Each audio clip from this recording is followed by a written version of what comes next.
Bonjour mesdames et messieurs, nous voici avec un nouveau stylo qui est sorti il y a peu de temps, le Asvine V200. Ce stylo va vous rappeler des choses.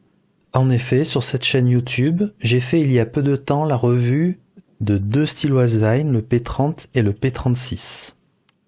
Ce V200 ressemble définitivement beaucoup au P36 que voici.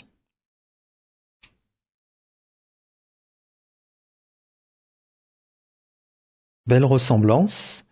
Cependant, deux choses sont bien visibles.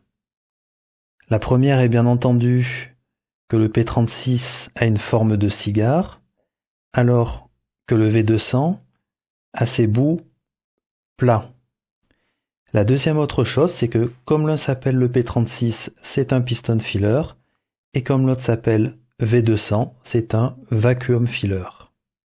Pour cette revue du V200, je garderai bien entendu sous la main le P36 afin de faire quelques points de comparaison. Quand on regarde de plus près le stylo, il y a bien pas mal de choses similaires avec le P36. Nous retrouvons bien entendu l'acrylique qui permet de voir l'encre à l'intérieur du stylo. Les autres parties sont en titane. Comme c'est un vacuum filler, bien entendu, il se dévissera de ce côté. On tire sur le bouton et on poussera pour remplir la chambre d'encre. On note ici deux joints. On peut donc se douter que le stylo va pouvoir poster le capuchon à l'arrière. Ce qui n'était pas le cas, je le rappelle, du P36. Nous retrouvons ici Asvine gravé et V200. Nous avons toujours ici les deux anneaux et en particulier l'anneau en bout de capuchon qui permet de bien protéger l'acrylique.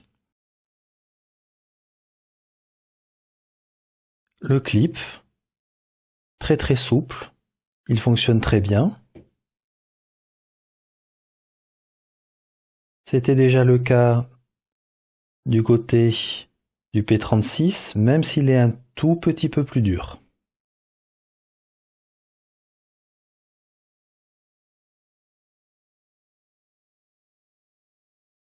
Nous ouvrons le V200 en presque un tour 3/4, ce qui était déjà le cas sur le P36.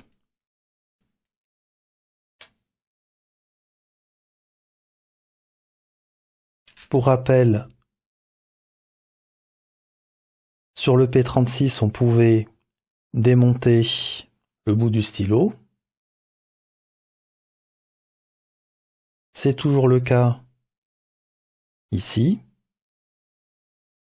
Nous avons toujours la même belle construction à ce niveau-là, où on peut retirer toutes les parties en titane, toujours avec un anneau en titane ici, pour bien enserrer le clip. C'est très bien réalisé. Si vous le démontez, pensez à raligner avec Asvine, ici.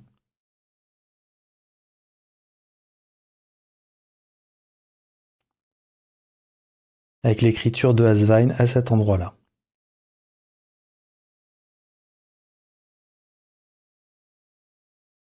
Tout fonctionne très bien et nous pouvons voir aussi à l'intérieur la protection de la plume pour l'empêcher de sécher.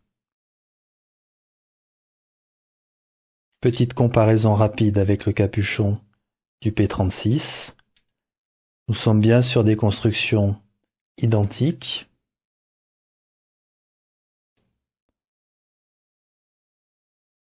À ceci près, bien entendu, que l'un est à plat et l'autre est en forme de cigare. On peut noter quand même un petit quelque chose qui a été amélioré. Je vais essayer de vous le montrer. Lorsqu'on regarde de très près à ce niveau-là, Au niveau ici du pas de vis, qui est en plastique, nous voyons ici que le pas de vis est bien mieux dessiné et que les creux sont bien mieux remplis par le titane. Ceci va se traduire par le fait que ici on avait du jeu. Ce n'était pas bien grave, mais il y avait quand même du jeu. Et lorsqu'on regarde ici et qu'on dévisse le capuchon, il n'y a presque plus de jeu. En résumé, un meilleur effort a été fait au niveau du pas de vis.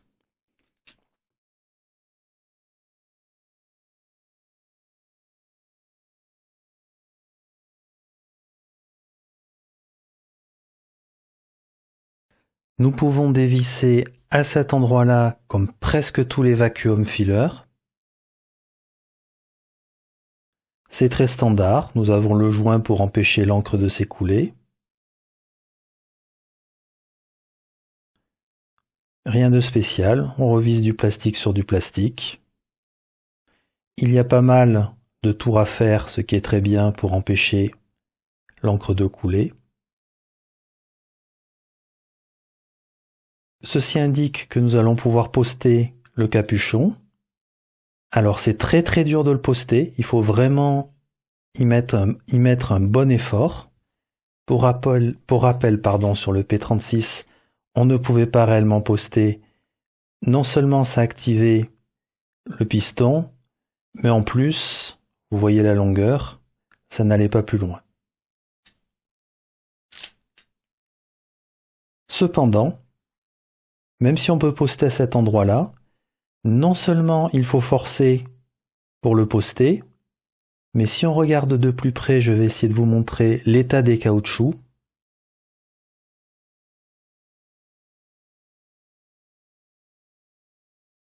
Ça ne sera probablement pas facile à montrer, mais le caoutchouc est très très fortement écrasé. J'espère que ça se voit. En résumé, si jamais vous le postez, vous pouvez être certain que vos caoutchoucs seront à changer bientôt. Il y a trop d'efforts à faire pour poster ce capuchon. Du coup, ça écrase énormément les joints. Ils ne tiendront vraiment pas très longtemps. En résumé, faut-il le poster? Je ne le pense pas. Est-ce que c'est grave? Je ne le pense pas non plus. Il y a vraiment pas mal de marge. On peut vraiment se passer de le poster. C'est dommage, car c'était bien pensé de la part d'Asvine, mais ce n'est pas très bien réalisé.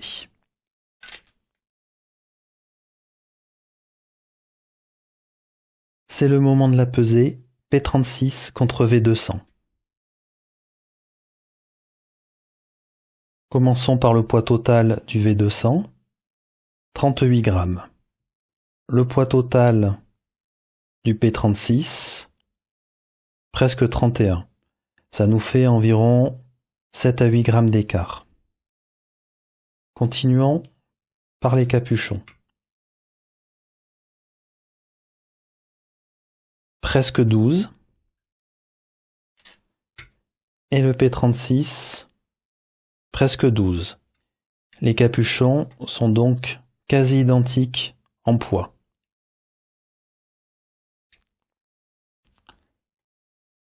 Nous allons donc retrouver les 7-8 grammes d'écart probablement au niveau des corps et grippes du stylo.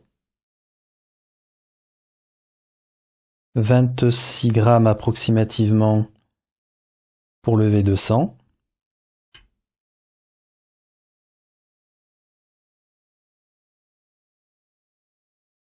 Presque 19 pour le P36. Nous sommes donc bien à 7-8 grammes d'écart entre les deux stylos. Le V200 est plus lourd, probablement à cause du système de remplissage. Comparons maintenant les longueurs. Ici, le Pilot Custom 823. Ici, l'Asvine V200. L'Asvine P36 et l'habituel Lamy Safari. Le Pilot Custom est un tout petit peu plus long. Le V200 et le P36 sont presque de la même longueur. Le V200 est peut-être un tout petit peu plus long. Et le Lamy Safari un petit peu plus petit.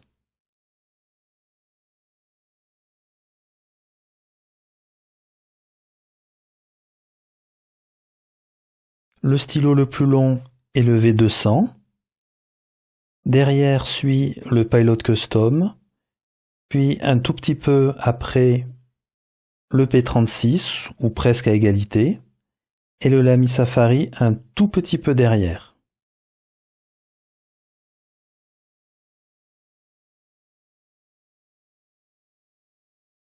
J'ai posté les stylos, même si je ne recommande pas du tout de poster le V200, on voit qu'il devient très long. Et pour rappel, vous abîmerez les caoutchoucs à l'arrière assez fortement. Je viens d'en perdre un d'ailleurs. Donc non seulement ça a tendance à les faire tomber, car ce n'est pas la première fois que ça m'arrive, mais en plus vous allez les abîmer parce qu'ils sont très fortement écrasés, et cela réclame beaucoup de force de poster.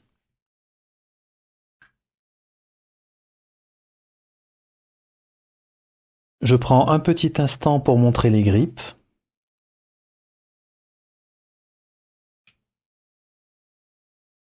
Le grip ici du V200 est de dimension tout à fait raisonnable, et comme vous pouvez le voir, il a un creux au centre et se réélargit légèrement en allant vers la plume ou vers le pas de vis à l'arrière.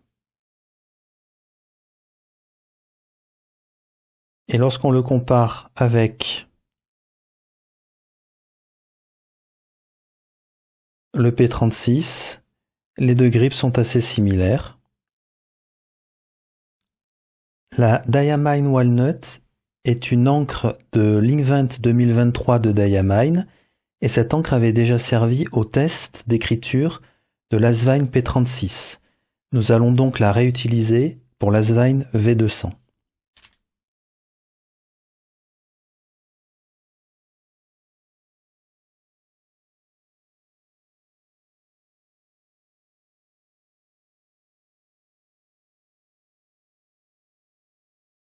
C'est le moment du test d'écriture. Pour rappel, il ne faut pas oublier de dévisser à l'arrière pour permettre à l'encre de s'écouler dans les vacuum fillers.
Ce test d'écriture, qu'est-ce que j'en ai pensé?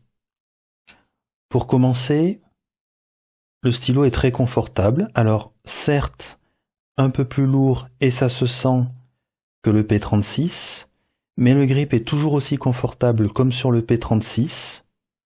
Le stylo reste bien équilibré, même s'il a un petit peu plus de poids vers l'arrière. Et comme sur le P36, je déconseille de le poster si l'on ne veut pas rapidement perdre les joints qui sont ici. Et par ailleurs, ce n'est pas agréable de le poster car il faut y mettre pas mal de force. Pour la plume, eh bien c'est une plume extra fine de chez Bock. Elle fonctionne très bien. Elle a plutôt une bonne humidité pour une plume de cette dimension.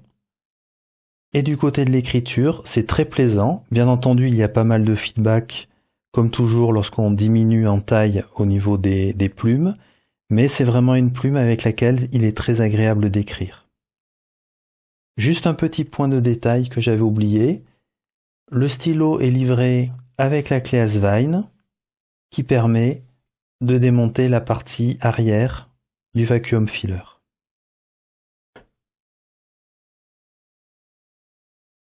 Une petite parenthèse concernant la taille du trait. J'ai choisi la même encre exprès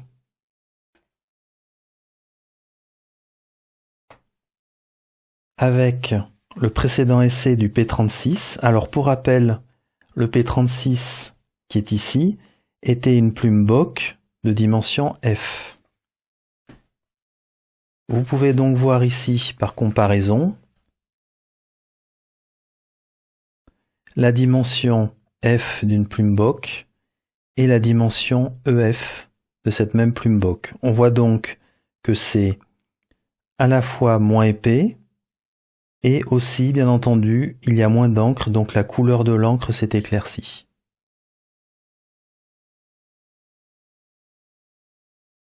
Qu'est-ce que j'ai pensé de ce stylo? Eh bien, beaucoup de bien. Tout comme le P36, le manufacturing est excellent, et en particulier pour le prix. Ils sont très similaires sur cet aspect-là, et ça fonctionne très bien, tant mieux. Du côté des plumes, il y a pas mal de choix, puisqu'on a le choix entre les plumes Asvine et les plumes Bock. On a le choix de l'extra fine jusqu'à M, à la fois chez Asvine et à la fois chez Bock. J'allais bien sûr l'oublier, mais on a le droit aussi à la plume B de chez Bock si vous aimez écrire un petit peu plus épais. Si l'on ajoute les tests précédents des P30 et P36, on peut déjà dire que la plume M de chez Asvine est vraiment une très bonne plume douce et humide, et les plumes Bock, qui sont bien entendu connues, en F et EF, fonctionnent très bien aussi sur ces stylos-là. Ensuite, je trouve le stylo très beau, à la condition que l'on aime bien la forme en cylindre. En effet, ce stylo V200 est vraiment de forme cylindrique. Le corps a un cylindre et le capuchon un cylindre quand même plus gros, mais tout ça reste très linéaire tout au long du stylo, très droit. Contrairement au P36, qui avec sa forme en cigare, avait quand même des formes nettement plus arrondies. Sur le V200, c'est 2 cylindres mis bout à bout avec des diamètres différents. Donc il faut aimer, c'est un petit peu particulier, le concept est vraiment poussé jusqu'au bout. Ensuite, le stylo est parfaitement confortable, c'est vraiment un plaisir d'écrire avec. Le clip fonctionne très bien et j'ai même trouvé un petit peu mieux que le P36, qui fonctionnait déjà très bien. Ensuite, l'outil pour retirer le mécanisme du vacuum filler est livré avec, dans sa boîte. C'est donc très appréciable. Dans ce que j'ai moins aimé, alors nous avons toujours le capuchon qui se visse sur métal sur plastique. Donc c'est toujours un petit peu embêtant pour si on veut une très longue longévité du stylo. Mais par contre, ce que j'ai pu noter et montrer, c'est que ça a été amélioré par rapport au P36. Du côté du fait de poster le capuchon à l'arrière, pour moi, c'est toujours pas bon. Bon, à mon avis, ce n'est pas réellement nécessaire. Le stylo est largement assez long pour les grandes mains. Ceci étant, ils ont voulu mettre 2 joints en caoutchouc pour aider justement le capuchon à tenir et à être mis à l'arrière. Pour moi, c'est un échec, ça ne fonctionne pas, ça va très vite abîmer les caoutchoucs, et en plus, il faut quand même pas mal forcer pour arriver à mettre le capuchon à l'arrière. Ensuite, eh bien, je vais faire avec un petit sourire un petit reproche, eh bien, c'est que la plume ne s'aligne toujours pas avec le clip. Bien entendu, lorsqu'on regarde le prix, je le dis avec un petit sourire, car vraiment tout le reste est vraiment extrêmement bien. Du côté du poids, il y a quand même une chose qu'il faut noter. Les systèmes de vacuum filler sont souvent un petit peu plus lourds et le V200 n'échappe pas à la règle. Il est environ 7-8 grammes plus lourd que le P36 et ça se sent quand même un petit peu au niveau de la main. Je vous remercie pour votre attention. À bientôt.